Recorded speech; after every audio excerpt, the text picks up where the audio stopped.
Hey, what's up guys? This is Anthony from Anthony's Customs, and for this video we are looking at my newest custom, which falls conveniently the day after, although you won't be seeing it the day after, I uploaded my top 10 customs that I've ever made.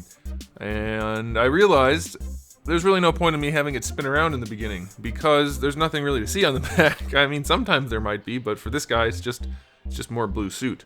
So let's go ahead and talk about this. This is a deceptively simple or deceptively complex. I'm not sure how that saying works. I try to use it, and it always sounds wrong, no matter how I end up saying it. So I'll just explain what I did instead of talking for no reason. So here's the thing. It's Vandal Savage from a particular version of the animated version of the character, and my customer wanted it to go with his gargoyles and everything else that he's had done. And he wanted him to be big and beastly like he is in the show, which this works because he picked Storm Collectibles M.Bison for the base. Perfect choice as far as I'm concerned. As you can see, it required minimal resculpting.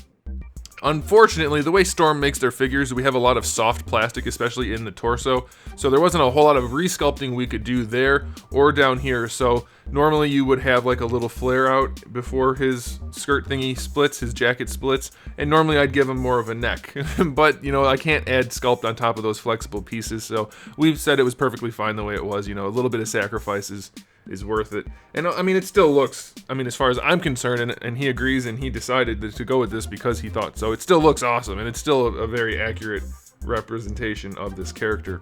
So it is just a Storm Collectibles and Bison repainted for the main parts. Now obviously his belt doesn't look like this, Bison's belt doesn't look like this, so what I did is I actually took a cue from the new M.Bison, and I digitally made a new belt buckle, and then I made a back piece that goes behind the existing belt, and I put some holes in his existing belt and cut it down the middle so that I could take it off and paint it and everything. And then I added my new belt buckle and the back piece and kind of sandwiched it on there to create a new clasp and to hold it all together.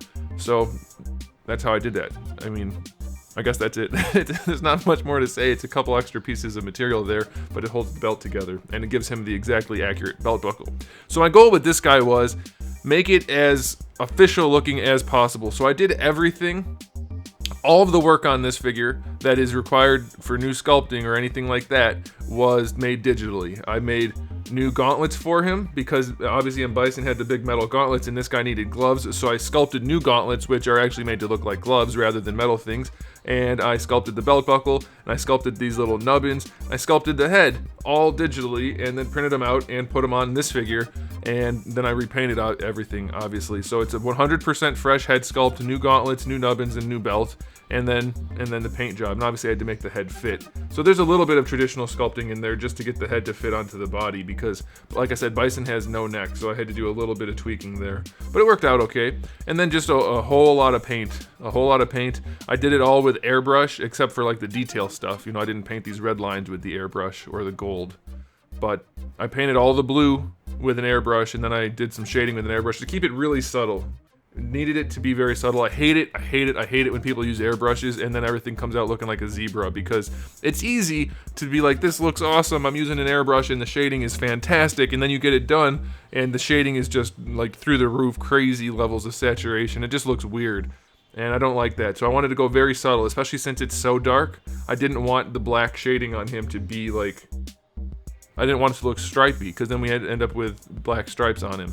So you can get away with a little bit more shading if you're going really light. Like if you have white and you do gray, you can put a lot of gray down before it looks bad. But I'm not a fan of the of real dark shade. Anyway, point is I put black shading everywhere with the airbrush, and I painted the red by hand, painted the face by hand, the hair by hand. And of course he has his eyes and everything, his scars on there. I decided to go with, and I convinced my customer, because at first he wanted the light scars, and then he showed me the pink scars that he has. Like it changes sometimes from the source material. I decided to go with more of a natural look, and he was pleased with it, and I was pleased with it. And you know, there's a little bit of wash on there for the face to kind of make it pop. I haven't used washes much in the past, but I think I'm gonna start using them for the face because they do look pretty good, I think. Anyway, it's oh, I guess I could also talk about this. It's a flat finish everywhere with some satin for the belt, satin for the boots, with gloss for the front of the boots. I don't know how much you can see that inside his pants, but we have gloss for the front of the boots and the armor plating. which isn't technically accurate to him, but you can't see him really anyway. And then obviously the gloves are high gloss to make them look like his fancy gloves. And then the metallic is kind of a brushed finish for the metallic finishes, which is minimal, but that's about it. So it does technically retain all of the M.Bison articulation. However, with a flat finish, you have to be exceedingly careful. Obviously, I can't do anything to protect flat paint. I mean, it looks good, and I mean, it's not like it's just gonna fall off, but flat paint is, without anything you can do about it, fragile and scratchy. So I'm not gonna screw with it at all. Technically, it can be posed, but I don't want to do it on camera. And he can pose it all he wants as long as he's really, really careful, and that's that. I mean, there's just nothing you can do about it. You can't, like, you can clear coat it, and that'll protect against, like, hairline stuff, but you're still going to scratch a flat clear coat. There's just nothing you can do about that.